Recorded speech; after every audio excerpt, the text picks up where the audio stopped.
തിരുവനന്തപുരം മുതലപ്പൊഴി അഴിമുഖത്ത് മത്സ്യത്തൊഴിലാളികളുടെ പ്രതിഷേധം. അഴിമുഖത്തെ മണൽത്തിട്ട് നീക്കം ചെയ്യണമെന്നാവശ്യപ്പെട്ടാണ് പ്രതിഷേധം. അഞ്ചുതെങ്ങ് മുതൽ പെരുമാതുറ വരെയാണ് മുതലപ്പൊഴി സംരക്ഷണ സമിതിയുടെ നേതൃത്വത്തിൽ ഉപരോധ സമരം നടക്കുന്നത്. വിനോദ് വിവരങ്ങളുമായി. വിനോദ്, ഈ രാവിലെ സമയത്ത് അത്യാവശ്യം തിരക്കുള്ളൊരു റോഡ് തന്നെയാണ് ഈ തീരദേശ പാത. ആ ഭാഗത്തെ ഗതാഗതത്തെയൊക്കെ തടസ്സപ്പെടുത്തുന്നുണ്ടോ? എന്താണ് ഈ മത്സ്യത്തൊഴിലാളികൾ ആവശ്യപ്പെടുന്നത്? അവരുടെ ഈ പ്രതിഷേധത്തിന് എന്ത് പരിഹാരം വേണമെന്നാണ് അവർ പറയുന്നത്?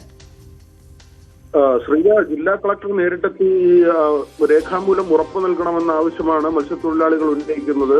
നേരത്തെ തന്നെ അദാനി ഗ്രൂപ്പ് ഈ മണ്ണ് നീക്കം ചെയ്യുന്നതിന് തുക അനുവദിച്ചിരുന്നു. അവിടെ ഈ ഡ്രഡ്ജിംഗ് ഉൾപ്പെടെ നടത്തേണ്ടതിന്റെ ചുമതല അദാനി ഗ്രൂപ്പിനാണ്. അവിടെയാണ് തുറമുഖ നിർമ്മാണത്തിന് ആവശ്യമായ കരിങ്കല്ലുകൾ കൊണ്ട് വരുന്നതും പിന്നീട് ബാർജറിൽ വിഴിഞ്ഞം തുറമുഖത്തേക്ക് കൊണ്ടുപോകുന്നതും.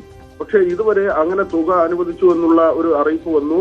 സർക്കാരിന്റെ ഭാഗത്തു നിന്നും അദാനി ഗ്രൂപ്പിന്റെ ഭാഗത്തു നിന്നും ഇതുവരെ ഒരു നടപടിയും ഉണ്ടായിട്ടില്ല. നേരത്തെ ഈ മത്സ്യത്തൊഴിലാളികൾ അവിടെ അപകടത്തിൽപ്പെടുന്ന വാർത്ത നമ്മൾ നിരവധി കൊടുത്തിരുന്നു. കഴിഞ്ഞ വർഷം മാത്രം ഏതാണ്ട് 10-ലധികം മത്സ്യത്തൊഴിലാളികളാണ് മുതലപ്പൊഴിയിൽ അപകടത്തിൽ മരിച്ചത്.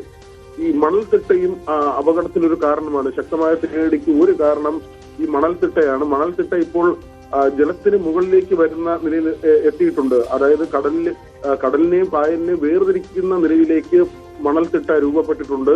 മത്സ്യത്തൊഴിലാളികൾക്ക് ബോട്ടുമായി പോകാൻ കഴിയാത്ത ഒരു സാഹചര്യം നിലനിൽക്കുകയും ചെയ്യുന്നു. ഉപജീവനം വരെ പ്രതിസന്ധിയിലായ സാഹചര്യത്തിലാണ് മത്സ്യത്തൊഴിലാളികൾ ഇപ്പോൾ ഇങ്ങനെ റോഡ് ഉപരോധിച്ചുള്ള സമരത്തിലേക്ക് പോയിട്ടുള്ളത്. 3 ഇടങ്ങളിൽ റോഡ് ഉപരോധിക്കുന്നുണ്ട്. പെരുമാതുറ, മുതലപ്പൊഴി, പൂത്തുറ, ഈ 3 ഇടങ്ങളിൽ റോഡ് കയറുകൊണ്ട് ബ്ലോക്ക് ചെയ്ത് വാഹനങ്ങൾ കടത്തിവിടാത്ത തരത്തിലുള്ള പ്രതിഷേധ സമരവുമായി മത്സ്യത്തൊഴിലാളികൾ മുന്നോട്ട് പോവുകയാണ്. അവർക്ക് ഇനി ട്രോളിംഗ് നിരോധനത്തിന്റെ സമയം കൂടി വരികയാണ്. അതിനു മുൻപുള്ള സമയത്ത് പോലും മത്സ്യബന്ധനത്തിന് പോകാൻ കഴിയാത്ത ഒരു സാഹചര്യത്തിൽ ജീവിതം വലിയ പ്രതിസന്ധിയിലേക്ക് പോകുന്നു. അവിടെ നേരിയ സംഘർഷം ഉണ്ടാവുന്നു എന്ന വാർത്തകൾ കൂടി വരുന്നുണ്ട്. വിനോദ്, ഫിഷറീസ് സെക്രട്ടറിയും സബ് കളക്ടറും മുതലപ്പൊഴിയിൽ എത്തും എന്ന് സമരക്കാർക്ക് ഉറപ്പ് നൽകിയിട്ടുണ്ട്. പക്ഷേ പോലീസുമായി ചർച്ചയ്ക്ക് തയ്യാറല്ല എന്ന നിലപാടിലാണ് സമരക്കാർ ഉള്ളത്. ഒരു നേരിയ സംഘർഷത്തിന്റെ അന്തരീക്ഷമുണ്ട്. എന്തായാലും അധികൃതർ ഉടൻ തന്നെ ഇടപെട്ട് ഈ ഒരു സംഘർഷ സാഹചര്യം പരിഹരിക്കുമെന്ന് പ്രതീക്ഷിക്കാം. സ്വന്തം ജീവനും ജീവിതത്തിനും